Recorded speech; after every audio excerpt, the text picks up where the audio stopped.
Let's be honest for a second.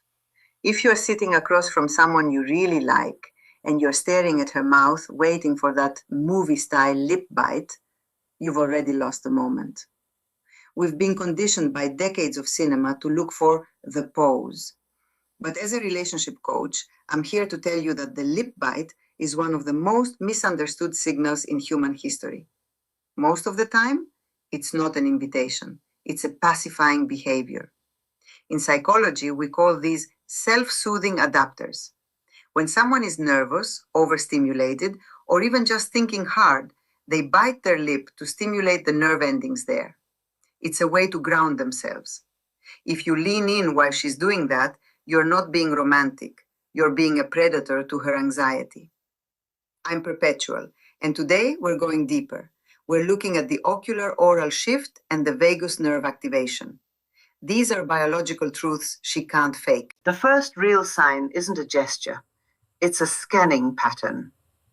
Humans have two ways of looking at faces. The social triangle. When I'm talking to a colleague or a stranger, my eyes move from eye to eye, then up to the forehead. It's a safe, non-threatening loop. The intimate triangle. When the brain shifts from friend to partner, the gaze drops. It goes eye, mouth. The biology of the glance. This isn't just staring at lips. This is driven by the hypothalamus.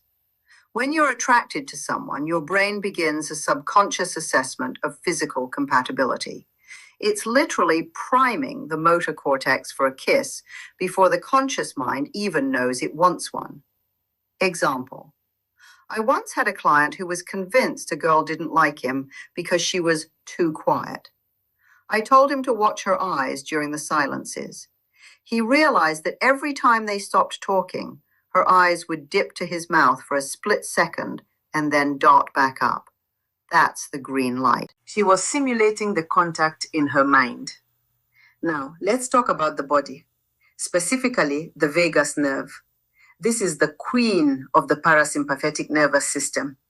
It controls how relaxed or guarded we feel. When a woman is ready to be kissed, her body undergoes vasodilation. Blood flow moves towards the surface of the skin. The cervical exposure. Notice the neck. The carotid artery is one of the most vulnerable parts of the human body. Biologically, we hide it when we feel threatened.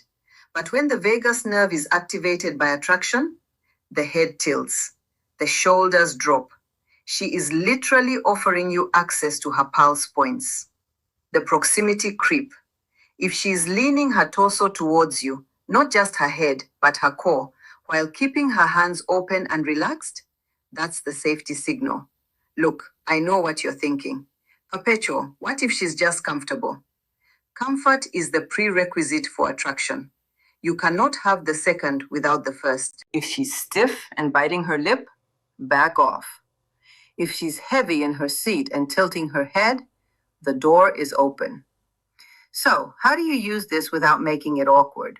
You don't just go for it based on one sign, you look for the cluster. If you see the intimate triangle gaze and the vagus lean, here is your professional move. Break the touch barrier in a non-sexual way. A light touch on the forearm. If she doesn't pull back, or better yet, if she leans into the touch, the biological circuit is complete. Stop watching movies, start watching biology. The lip bite is a myth, but the nervous system never lies. I'm Perpetual. This is how we build real attraction, one biological truth at a time. I'll see you in our next video.